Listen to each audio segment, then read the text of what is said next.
10 ఏండ్లు అధికారంలో ఉన్న ఉమ్మడి నల్గొండ జిల్లాకి ఎస్ఎల్బిసిని పూర్తి చేయలేదు. తర్వాత గంధమల్ల ప్రాజెక్టును అసలు దాన్ని పూర్తి చేయలేదు. తర్వాత ధర్మారెడ్డి, తర్వాత పిలాయిపల్లి కాలువ ఇట్లా ఏవి పనులు చేయలేదని చెప్పేసి బయట మాట్లాడుకుంటున్నటువంటి విషయం.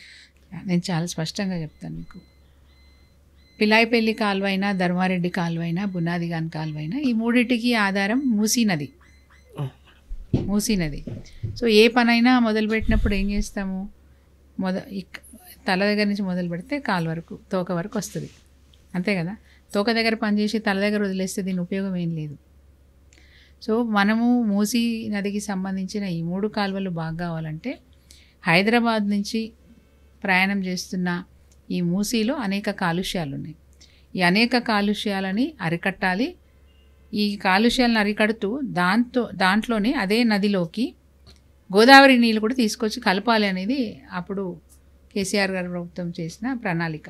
ఆ ప్రణాళిక తగ్గట్టుగా హైదరాబాద్లో ప్రయాణం చేస్తున్న మూసీ నదిని ప్రక్షాళన చేయడానికి అనేక ఎస్టీపీల నిర్మాణాలు, దాదాపు 25,000 కోట్లు పెట్టి దాన్ని శుద్ధి చేసే ప్రయత్నం చేసినారు.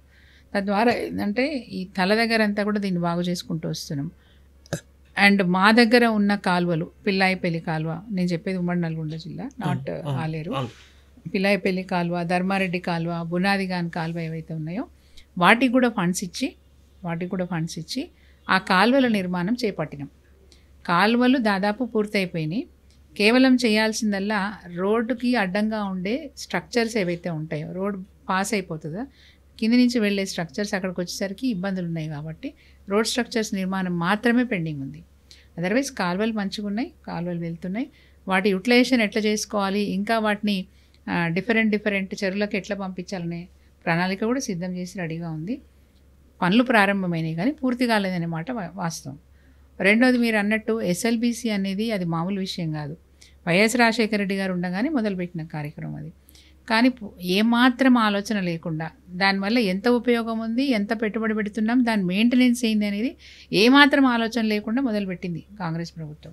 వాస్తవంగా చెప్పాలంటే కేసీఆర్ గారు ఆ పనులు చేయించాలంటే దీనివల్ల కష్టాలే ఎక్కువ ఉన్నాయి, భవిష్యత్తులో మెయింటెనెన్స్ కూడా చాలా ఎక్కువ అవుతుంది, కాదు మొదలుపెట్టి మనం మధ్యలో ఆపేస్తే బాగుండదు కాబట్టి సరే కొనల్లో తీద్దామన్నట్టుగా పనులు మొదలుపెట్టినారు.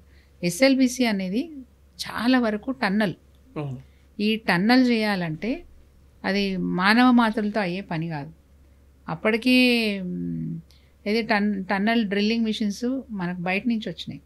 ఆ బయట నుంచి వచ్చిన మిషన్స్తో చేస్తున్నాం. వాళ్ళు వేరే దేశాల నుంచి పట్టుకొచ్చినారు. అప్పుడు వైఎస్ రాజశేఖర రెడ్డి గవర్నమెంట్ ఉన్నప్పుడే పట్టుకొచ్చినారు. ఆ టీఎంబీలను మనం డిస్టర్బ్ చేయకుండా వాటితోనే పని చేయించాలనుకున్నాం. ఒకసారి అది పాడైపోతే, లోపల ఉన్న మిషన్ కనుక పాడైపోతే అది ముందుకు పోదు, వెనక్కి రాదు, వెనక్కి వచ్చే స్కోప్ ఉండదు. దాన్ని ఏం చేయాల్సింది, మళ్ళీ ఆ కంపెనీ వాళ్ళు వచ్చి, ఆ విదేశాల్లో ఉన్న కంపెనీ వాళ్ళు వచ్చి దాన్ని బాగు చేసి మళ్ళీ నడిపించాలి.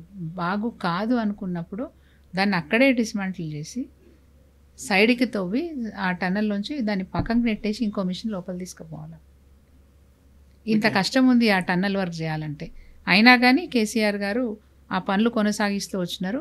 ఫాస్ట్గా చేస్తే ఎక్కడైనా డ్యామేజ్ అవుతుందని తెలుసు. అందుకే చాలా ఎంత వీలైతే అంతవరకే, ఎన్ని మీటర్లు తవ్వగలిగితే అన్ని మీటర్లే అన్నట్టుగా మీటర్ల చొప్పున పోయినాం.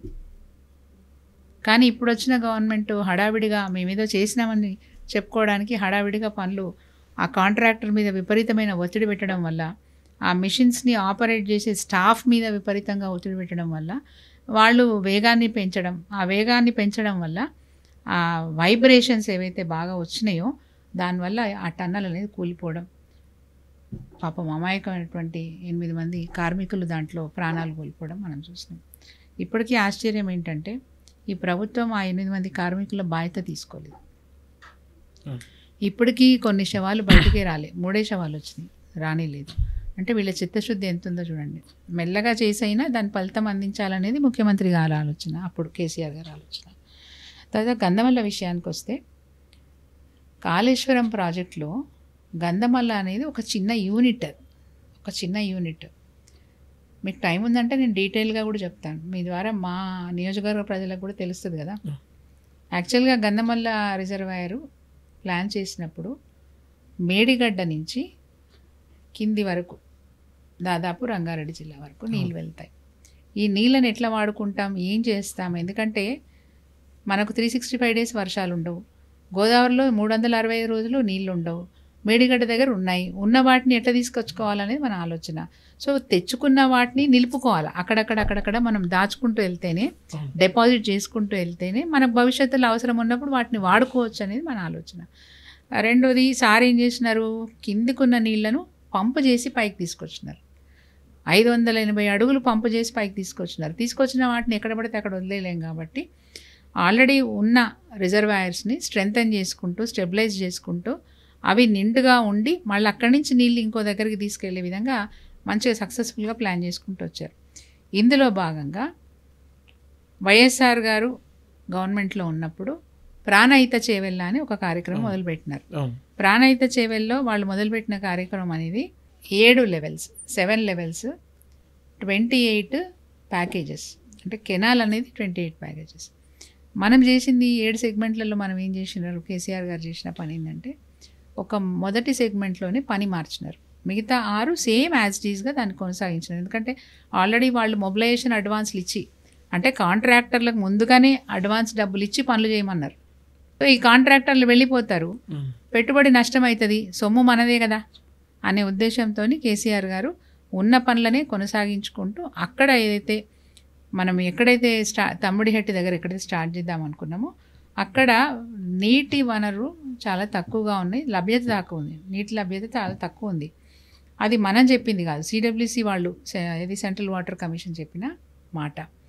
దాంతోపాటు పైన ఉన్న మహారాష్ట్ర ప్రభుత్వం కూడా మీరు ఇక్కడ కట్టుకుంటూ పోతే లాభం లేదు, ఆల్రెడీ మేము ఇన్ని రిజర్వాయర్లు కట్టుకున్నాము, ఇన్ని బ్యారేజీలు కట్టుకున్నాము, మీకు తర్వాత నీటి లభ్యత అంత ఉండదు, మీరు ఒకవేళ కట్టుకోదనుకున్నా మేము ఒప్పుకోము.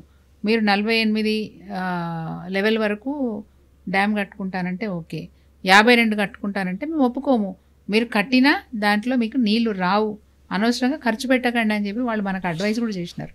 దాని ఆధారంగా చేసుకొని సిడబ్ల్యూసి రిపోర్ట్ ఆధారంగా చేసుకొని మళ్ళీ మనం కేంద్ర జలవనరుల సంఘానికి మనం అప్రోచ్ అయ్యి, అంటే ఆ మినిస్ట్రీకి అప్రోచ్ అయ్యి వాళ్ళకి మనం వివరంగా చెప్పుకున్నాం, తమిళహట్టి దగ్గర మాకు లేనప్పుడు మీరు కనీసం మాకు మీ సంఘం ఏదైతే ఉందో ఏదైతే మనకు నీటి లభ్యత గురించి రిపోర్ట్ ఇస్తారో వాళ్ళని మాకు కేటాయించండి, వాళ్ళు వచ్చి మాకు సర్వే చేసి చెప్తారు అంటే కేంద్ర ప్రభుత్వం యొక్క కమిటీనే వచ్చి మనకు సర్వే చేసి మేడిగడ్డ దగ్గర నీటి లభ్యత ఉంటుంది అని చెప్పినారు. మామూలుగా చెప్పలేదు, 365 రోజులు నీటి లభ్యత ఉంటుంది అక్కడ. సో ఈ 365 డేస్ ఎక్కడైతే మనకు నీళ్లు క్యాచ్మెంట్ ఉందో అక్కడ మనం బ్యారేజ్ కట్టుకుంటే ఆ బ్యారేజ్ దగ్గర మనం నీళ్లు పంపు చేసుకొని మళ్ళీ ఇంకొక బ్యారేజ్ కట్టుకొని అక్కడ మీ నీళ్ళు పంపు చేసుకొని నీళ్ళు తెచ్చుకోవడం అనేది మంచిదే అనిపించింది. కొంచెం కాస్ట్ ఎక్కువైనా పర్లేదు కానీ నీటి లభ్యత ఉంటుంది అనేది సార్ ఆలోచన.